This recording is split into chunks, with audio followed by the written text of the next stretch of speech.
Are you wondering how to get your stimulus check fast, like super fast?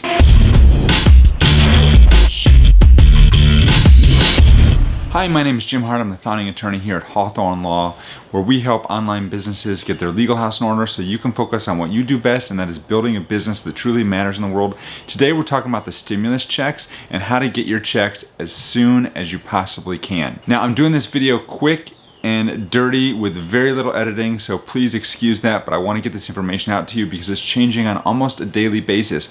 Yesterday we were told that checks are going to be coming out beginning on Monday, and so I want to make sure that you can get your hands on those checks as soon as possible, and here's what you need to know. First and foremost, if you haven't already, if you've already filed your 2018 or 2019 tax returns and this is very important, you included your direct deposit banking information on those tax returns, you don't have anything to worry about. You're all set. You're going to be first in line to get your stimulus checks. However, if you have not filed your 2018 or 2019 tax returns, then you need to do so ASAP. But the big thing about this is that you need to make sure that you take care of this is you must include your banking account information on your filing. If you do not include your banking information on your filing, the IRS is not going to know where to send your direct deposit for your stimulus check, and so you're not going to get one. You're going to be put back to the back of the line, and you'll get paid whenever they issue all the paper checks that aren't supposed to come out until May and will probably last until August is what I've been told. If you make less than $69,000 a year, there is a free file service provided by the IRS. I'll include a link in the description. If you are on Social Security Retirement, SSDI, or Social Security Survivor benefits,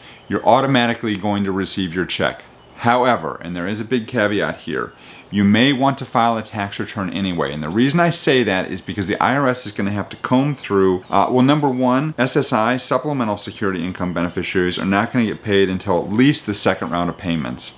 And in addition, if you have dependents and don't file a tax return, you won't get the full payment from the stimulus that is owed to you. Now, I know a lot of other people have done videos about this. TurboTax has partnered with the IRS to create a portal so that non-tax filers can give the IRS their up-to-date mailing address and direct deposit banking information. Again, I'm going to include a link down below so you have that information. Now, if you are a non-filer, which means that your income did not exceed $12,200 if you're single, or $24,400 for a married couple in 2019, and you're not otherwise required to file a tax return, the IRS launched a special portal for you yesterday, and again, a link will be in the description below, where you can use that to go ahead and enter your information, including your bank account information, so that they can make sure that you get included in one of the first rounds of payments. I'm going to do another video later today that's going to talk about the specifics about what is going to be required for that portal and what you need to do if you're going to be using that portal. It's not for everybody, but for the people that it applies to, you want to make sure that you enter your information. Next category of people, if you filed your tax return, but you did not include your banking information. So this is probably a lot of you out there. I know this is what I do every year, is typically I owe money, and so when I file my tax return, I'm not going to include my bank account information. If that is you, the IRS has said that they're going to be opening up another portal. I think they said that's going to happen on April 17th, and basically what they're going to do there is you're going to be able to provide your banking information in that portal if you are a filer who did not include your bank account information on your return. Now, the last thing you need to know about getting your stimulus check: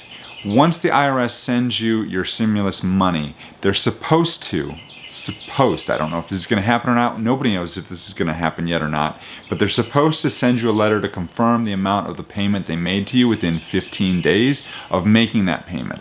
And the reason for this is, number one, to make sure that you got your payment, and number two, to make sure the payment was accurate. It will also include a way to update the IRS if for some reason you didn't get it or the amount was wrong. All right, make sure you head on over here. I've got more videos about the stimulus plan, stimulus checks, PPP loans, all sorts of things related to the CARES Act. Check that out right here.